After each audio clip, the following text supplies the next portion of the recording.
so we've made it. It's the finale for Chucky on the USA Network and SyFy channel. This show has been a lot of fun to cover with you guys. I've really enjoyed the discussions each and every week, so I am going to miss this show because it's been a blast. Hopefully, make sure you stick around for a lot of my other content on the channel, movie reviews and other horror-related content, because I post a lot of stuff on here. Last week was pretty crazy. We saw Junior kill his dad, but the big crazy thing that we ended off the episode on with the unveiling of Chucky's plan, and we see all of these different good guy dolls inside of Charles Lee Ray's house as Andy finally makes it to town. This entire opening section of the finale I thought was a really great use of tension as we see Andy go from room to room looking for Junior's dad and the Chucky doll. It was tense. Like, the entire time I was on the edge of my seat waiting for Chucky to pop out from some sort of corner, which made it all the more hilarious when we find out that Chucky's hiding in the toilet and they never checked the toilet. Also, the fact that Chucky lists his Achilles heels and it's just all the different ways that he's died throughout all the films in the franchise. I thought that was a fun little clever Easter egg for fans of the franchise. I know there were some people that were criticizing the amount of Chucky that we got each and every episode, so I really do think this finale kind of makes up for it because there's just so many different Chuckies. I guess the gas station that Andy left Kyle behind at wasn't too far away from the action because she's able to come and save Jake and Lexi in the nick of time from the Chucky doll that came alive in their house. There are a couple times sprinkled throughout the episode where characters kind of come in and save the day at the right convenient time, mostly with Kyle and Andy, but we do find out the full explanation for Chucky's plan, and what he's been trying to accomplish this entire season is he wants to get an innocent kid to kill, and then because of that he can make an entire army of Chucky dolls. So now that we know that, it does make more sense in hindsight why he's been bouncing between all the different kids trying to get them to kill their parents. I guess he really didn't do that with Devin all that much. He kind of just did that to piss Devin off. One of my personal favorite segments from the finale, though, is when we pan back to Charles Lee Ray's house and Tiffany and Nika. It was a little bit surprising that now that Chucky has taken back control of Nika's body, the first thing that he does is try to kill Tiffany. I know they have been a little bit at odds when it comes to controlling the bodies. I feel like they still need each other in some shape or form. Thankfully, the other Chucky doll is there to save the day, the one that's with Junior. There are a lot of different Chucky dolls throughout this episode, so they're all just going to be called Chucky. So just bear with me. There's like 70 plus Chuckies in this episode. This entire portion of the episode where we go deeper into the house and see all the Chucky dolls, this part of the episode was hysterical. I loved it so much. All of the banter and the debates among the various different Chucky dolls I thought was amazing. I was on the floor laughing when they're all arguing about what's the minimum age you can kill someone. There's even some unexpected curveballs in the flashback this week. We get one little quick flashback and it's the reveal that Tiffany is the one that tipped off Detective Norris back in the first Child's Play. And I guess that put into motion all the stuff that we saw in some of the other flashbacks in other movies, like with Nika's mom. Tiffany and Chucky's relationship has always had a lot of rocky ups and downs, life and death even, so it was kind of a surprise to actually find that out, and their relationship hit some snags in this episode too. As we already saw, he tried to kill her and he's been treating her terribly this entire episode,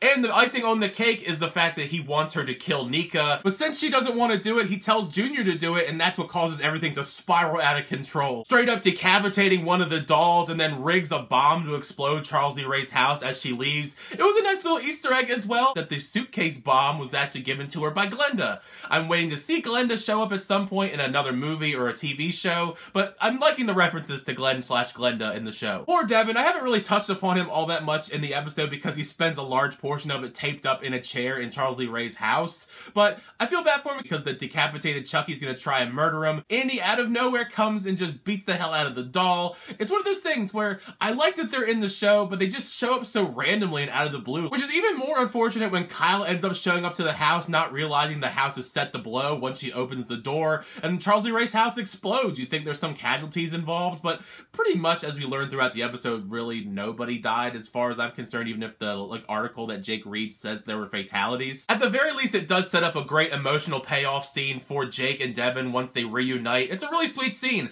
I'm liking the development of the relationship. It feels quite natural for someone who's having like a middle school relationship and kind of discovering themselves. With all the final pieces coming together for the final showdown in the show, we do get to our final battle location, which is the Children's Benefits screening of Frankenstein. In conjunction with the screening, we're going to be sending all of these different good guy dolls to children in need all around the world. So that sounds kind of horrifying to think there are that many Chuckies going to be all around the world potentially. I also thought it was hilarious that we're still playing into this Jennifer Tilly joke because of the whole fact that there's a big celebrity guest in town for this screening and it's Jennifer Tilly. I quite enjoyed the final battle and the tension that was built up in this segment as well. There's great uses of tension all throughout this episode, but this scene in particular and the beginning, I think, are the best uses of it. This section is helped a whole lot by the fact that Chucky finally lets loose and kills Lexi's dad, and then mass hysteria erupts in the screening of Frankenstein. Just the way he goes about killing everyone in the theater too, crawling underneath the seats and stabbing from below in their groin area. That's pretty brutal, especially to me personally,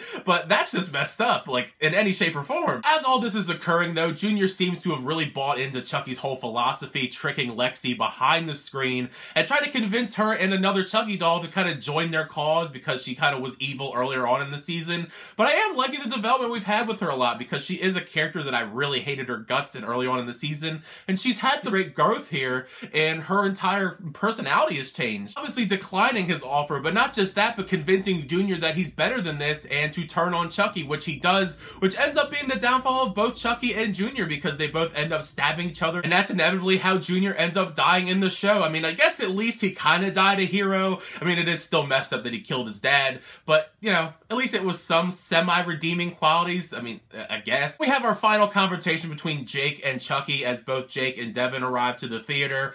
Chucky is, I mean, he's brilliant in every scene that he's in, but the speech that he has when he's talking to Jake is just gold. And the only thing that they'll ever remember from this is him and the amount of people that he killed. Like, that was just a great speech. Just bravo to Brad Dourif for this entire show, but especially this entire section, because his humor is so on point. Even as Jake is choking him to death, he's cracking hilarious jokes, and Jake actually chokes him to death to the point where his eyes pop out of his head. That was pretty brutal and gory. Wasn't expecting that violent of a kill for the final Chucky death. With our main story pretty much wrapped up in Hackensack, we do leave off with a lot of interesting info and threads that we're going to have a lot of fun discussing in the comments section, as it has been confirmed that we're getting a season 2 of Chucky. Make sure you share your thoughts about these in the comments section. As many of us, I think, expected, Andy did survive the explosion. We see him at the end of the show. He takes all the good guy dolls. The Tiffany doll breaks the glass, and we see them heading towards the airport with the good guy dolls.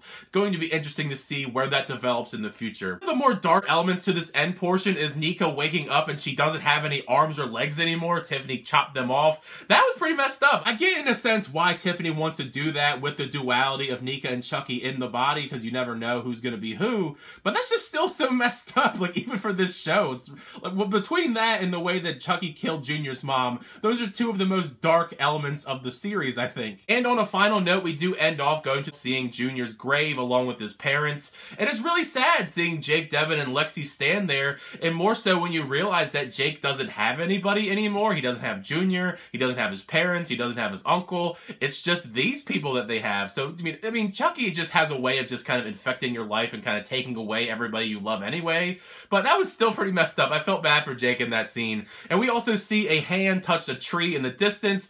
I'm pretty sure that was Kyle. That was like our signifier that Kyle survived the explosion, because why would you kill Kyle in it either? I mean, we didn't see her after that. As we lead into further installments, whether they be films or a second season of the show, it will be intriguing to see if Kyle and Andy do inevitably re-team up again, because they are separated now, because Andy has a lot of stuff on his hands. All the good guy dolls, Tiffany, and Kyle's here with everybody in Hackensack. I really figured that was going to be the end of the show, but we do get this hilarious fireside chat with Chucky to cap off the very end of the show. It was perfect to me because it's just the perfect sense of humor that encompasses the Chucky franchise, where he's talking by fireside and kind of recapping the kills throughout the whole show. Makes it really easy for someone like Dead Meat to count all the kills because the show did it for him pretty much.